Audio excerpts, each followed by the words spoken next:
હું એક પાનના ગલ્લા ઉપર નોકરી કરતો અને ભણવા બી જતો. એ વખતે મને 50 રૂપિયા સેલેરી મળતી. ખોટા સિક્કા જેવી જ લાઈફ હતી મારી. કોઈ જગ્યાએ ચાલતો નહોતો. મારા લાખ રૂપિયા નુકસાન આવી ગયું.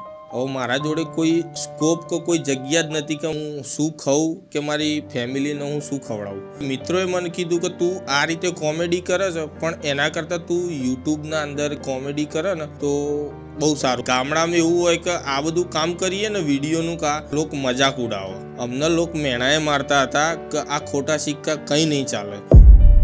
ક્રિએટર બનવું હોય ને તો એક બે વસ્તુ બહુ ખાસ ધ્યાન રાખવી.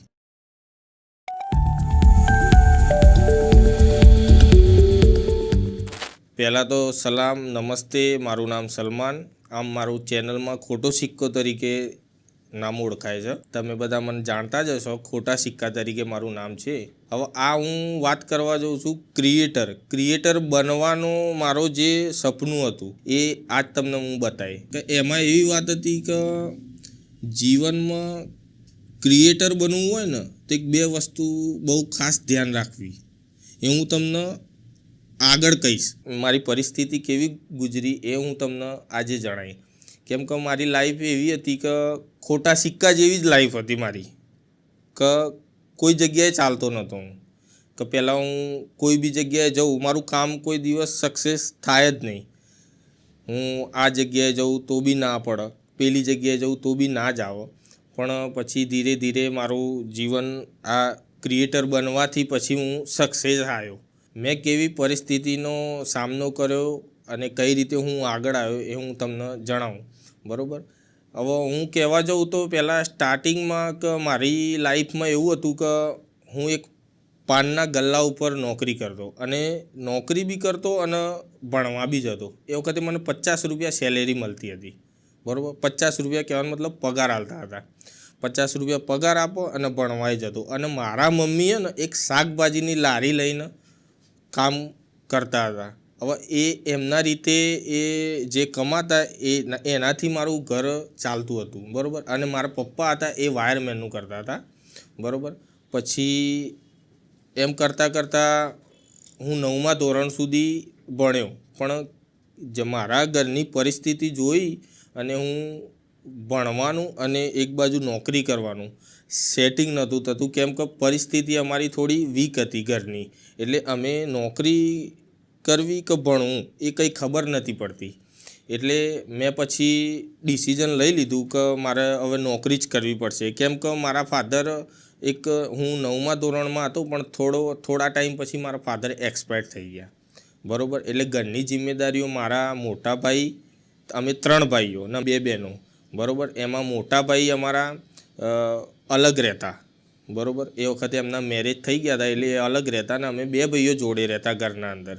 હવે બંને ઉપર જિમ્મેદારી આવી અને એ ભાઈ બી અમારા શાકભાજીની જે દુકાન હતી એમાં નોકરી કરતા. મહિને 6000 પગાર હતો. અને એ વખતે હું ભણતો એટલે મારે ભણવાનું બી અને નોકરી બી કરવાની. પણ સેટ નહોતું થતું. એટલે મેં પછી વિચાર્યું કે કંઈક ભણવાનું પાસ કરું કાં તો પછી નોકરીનું પાસ કરું. પણ મેં પછી નિર્ણય લીધો કે હું નોકરી જ કરીશ. કેમ કે ભણવાનું પૈસાના લીધે મારી પરિસ્થિતિ એટલી નથી કે હું ભણી શકું. બરાબર. એટલે મેં પછી નોકરી જ કરી. હવે નોકરી કરી તો મેં પછી કન્ટિન્યુ ગલ્લા ઉપર જ નોકરી કરી. પછી મને રોજ 50 કે 100 રૂપિયા પગાર આપતા હતા. બરાબર. પછી ધીરે ધીરે એ જ સેટની મેં ગાડી શીખી. પછી મેં ડ્રાઇવિંગ લાઇનમાં આવી ગયો. બરાબર. ડ્રાઇવિંગ લાઇનમાં આવ્યો એના પછી મેં ડ્રાઇવિંગ કર્યું. 8 વર્ષ મેં ગાડી ચલાવી. 8 વર્ષ ગાડી ચલાવી પછી ડ્રાઇવિંગમાં નોકરી કરી મેં. એટલે ડ્રાઇવિંગ કરતો હું, ગાડી ચલાવતો. બરાબર. પછી ધીરે ધીરે મારા મેરેજ થઈ ગયા એટલે અમારા નળિયાવાળું ઘર હતું. હવે નળિયાવાળા ઘરમાં ચોમાસામાં પાણી બી પડતું અને ઊંઘવા માટે બી જગ્યા નથી અમારા ઘરના અંદર. એટલે ભાઈ, મારા બેન ને બધા સૂવા માટે તકલીફ બહુ પડતી. એટલે મારા મમ્મીએ પછી એમ કીધું કે તું તારી રીતે અલગ એક નાનકડું ઘર લઈ લે ને તું અલગ રહેજે. બરાબર. એ રીતે હું અલગ ગયો એટલે બધી જિમ્મેદારીઓ મારા ઉપર આવી ગઈ. બરાબર. એટલે પછી મેં ડ્રાઇવિંગ લાઈન જ કરી. પણ ગામડામાં જે પગાર ધોરણ હતું એ મને સેટિંગ નહોતું થતું. કેમ કે ફેમિલી ધીરે ધીરે મોટી થતી હતી એટલે પગારમાં સેટિંગ નહોતું આવતું. એટલે પછી મેં વિચાર કર્યો કે હું હવે અમદાવાદ જતો રહું. તો હું અમદાવાદ ગયો. હવે અમદાવાદ કે હું કોઈને ઓળખતો નહોતો કે કોઈના મારા જોડે મિત્રતા નથી કે કોઈના જોડે કશું જ નહોતું. પણ એ વખતે મારું થોડું સાસરી તરફથી થોડું સપોર્ટ હતો. એમને એક મિત્રએ મને એક નોકરી અપાઈ ડ્રાઇવિંગ લાઇનમાં, કે જે ઓલા ઉબેર અમદાવાદમાં ચાલે છે. એમાં ઓલાના અંદર ગાડી હતી. એ ઓલાની ગાડી હું ચલાવતો હતો. 3 વર્ષ મેં ઓલા ગાડી ચલાવી. પણ તકલીફ એટલી પડી કે મને 3 વર્ષમાં કોઈ ઓળખતું નહોતું, કોઈ મિત્ર નહોતો. પણ રાત દિવસ હું ગાડી જ ચલાવતો. બરાબર. પછી મેં ધીરે ધીરે એમ કરીને એક નાનકડી મેં પોતાની ગાડી લીધી. બરાબર. પછી નાનકડી ગાડી લીધી અને 10 દિવસ જ થયા હતા અને કોરોનાનો સમય આવી ગયો. કોરોનાનો સમય આવી ગયો ને તો મારા ગાડીએ જતી રહી અને મારા લાખ રૂપિયા નુકસાન આવી ગયું. બરાબર. હવે મારા જોડે કોઈ સ્કોપ કે કોઈ જગ્યા જ નથી કે હું શું ખાઉં કે મારી ફેમિલીને હું શું ખવડાવું. બરાબર. પછી એના ટેન્શનમાં મેં પછી એ વખતે બીજા બધાએ સપોર્ટ કર્યો હતો. બધા કોરોનાના અંદર બધાએ જે કીટો આપતા એ બધી અમને મળતી, એનાથી થોડા ટાઈમ ચાલ્યું. પણ પછી થોડો કોરોનાનો માહોલ થોડો ખુલ્યો. એટલે હું પછી ત્યાંથી મને ખબર પડી કે અત્યારે હાલ અમદાવાદમાં કોઈ ધંધામાં કંઈ સેટિંગ નહીં થાય. એટલે પછી હું સુરત જતો રહ્યો. સુરત મેં 6 મહિના નોકરી કરી. 6 મહિના નોકરી કરી. પણ મેં સુરતમાં નોકરી કરતાં પણ મને સુરતમાં થોડું ઓછું ફાવતું હતું. કેમ કે કોઈ સગા સંબંધી કે કોઈ રહેતું નહોતું ત્યાં. બરાબર. 6 મહિના પછી હું પાછો અમદાવાદ આવ્યો. અમદાવાદ આવ્યા પછી મેં પાછી જોબ કરી. એક ડ્રાઇવિંગ લાઇનમાં જ જોબ કરી મેં. એક મેડમ હતા, એમને ગાંધીનગર લઈ જવાના અને ગાંધીનગરથી પાછા અમદાવાદ લઈને આવવાના. રોજનું આ એમનો ટાઈમ હતો. હું નોકરી કરી 15 દિવસ ગયા અને કોરોનાનો ટાઈમ આવી ગયો. એટલે પાછું એ મેડમે મને ના પાડી દીધું કે કાલથી તમે નોકરી ના આવતા. પછી મને વિચાર આવ્યો કે હવે મારે ગામડે જ જવું પડશે. એટલે પછી હું ગામડે આવી ગયો. મારો ઘરનો જે સામાન હતો એ બધો લઈને હું ગામડે આવી ગયો. ગામડે આવ્યા પછી મેં ગાડી લાઈન જ કરવી હતી, પણ ગામડામાં એટલો પગાર નહોતો મળતો ગાડી લાઈનના અંદર. એટલે મેં પછી વિચાર્યું કે કંઈક હવે નાનો મોટો ધંધો કરી લઉં.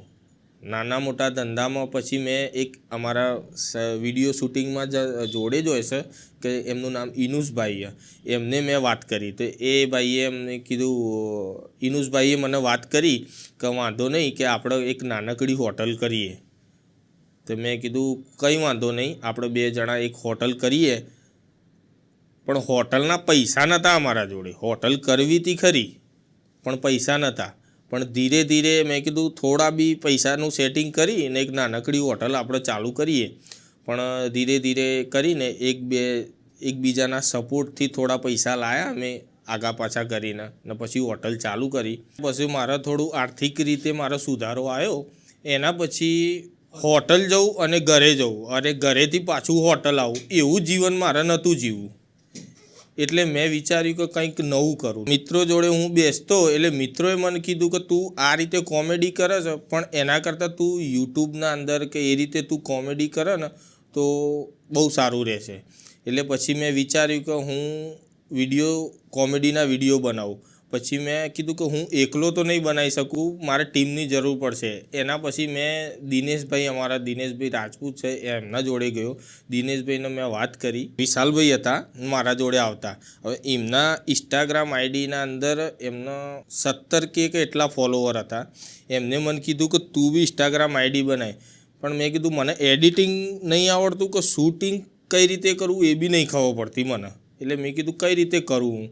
એટલે પછી મેં વિચાર્યું, એમને મને કીધું કે તું યુટ્યુબના અંદર થોડું જોઈને શીખી લે. યુટ્યુબના અંદર મોબાઈલના અંદર તમારે બધું જ બતાવો. એવું નહીં કે કોઈ વસ્તુ નહીં બતાવતી, બધું જ બતાવો. એમાંથી તમે શીખવા મળે, ઘણું બધું શીખવા મળે યુટ્યુબના અંદરથી. એટલે મેં યુટ્યુબના અંદર જોયું કે એડિટિંગ કઈ રીતે કરવું, શૂટિંગ કઈ રીતે કરવું. એના પછી મેં બધું જોયું એના પછી મને આઈડિયા આવી ગયો કે આ રીતે શૂટ કરવાનું ને આ રીતે એડિટિંગ કરવાનું. પછી મને આઈડિયા આવ્યો એના પછી હું દીના જોડે ગયો. દીનાએ મને એમ કીધું કે સલમાન વિડીયો તો બનાવીએ પણ કઈ રીતે બનાવું ને કઈ રીતે શૂટ કરવો એ ખબર નહીં પડતી. પણ મેં યુટ્યુબના અંદર જોયું હતું કે આ રીતે શૂટ કર્યો છે ને આ રીતે એડિટિંગ થાય છે. એટલે મેં કીધું એક વિડીયો તો આપણે શૂટ કરીએ.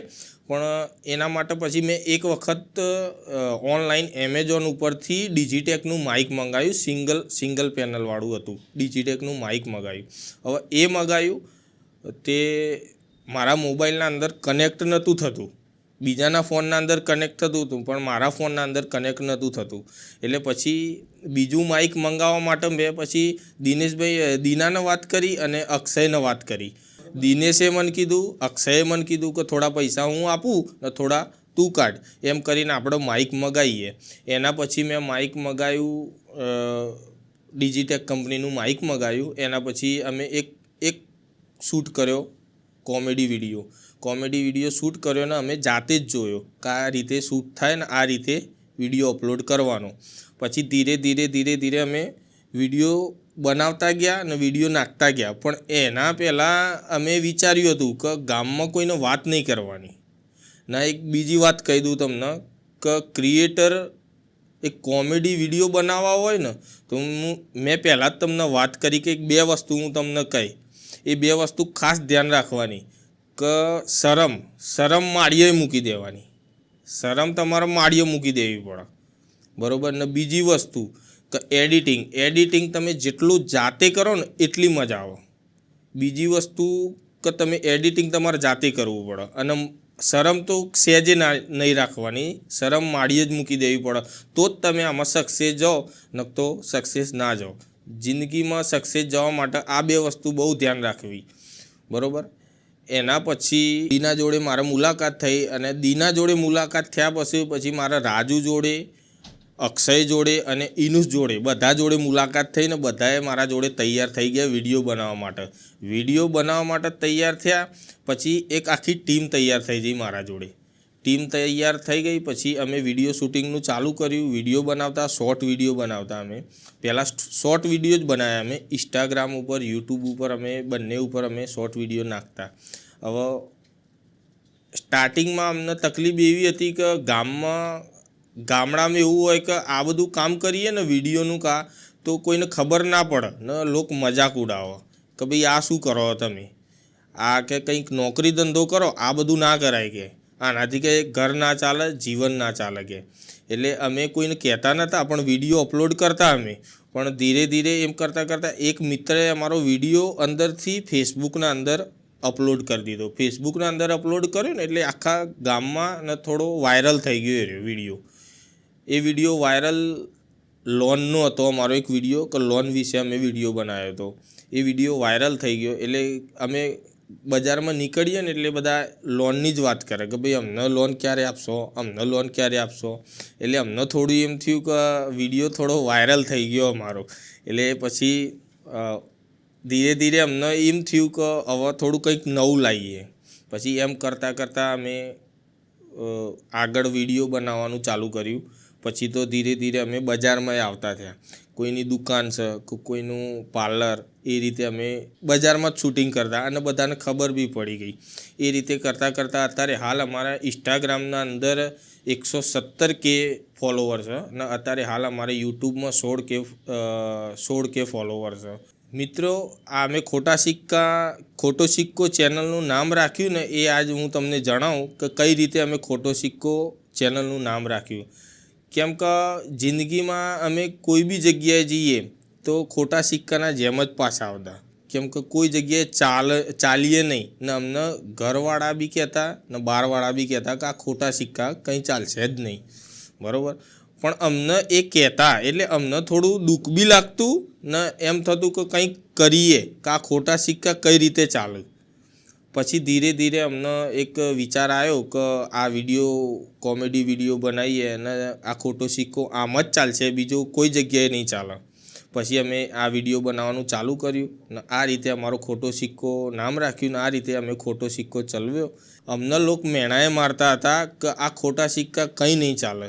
પણ અમે ચાલીને બતાવ્યું ને અત્યારે હાલ માર્કેટમાં અમે ખોટા સિક્કા જ ચાલીએ છીએ, બરાબર. પણ અમે ચાલી ગયા તો તમે કેમ નહીં ચાલો?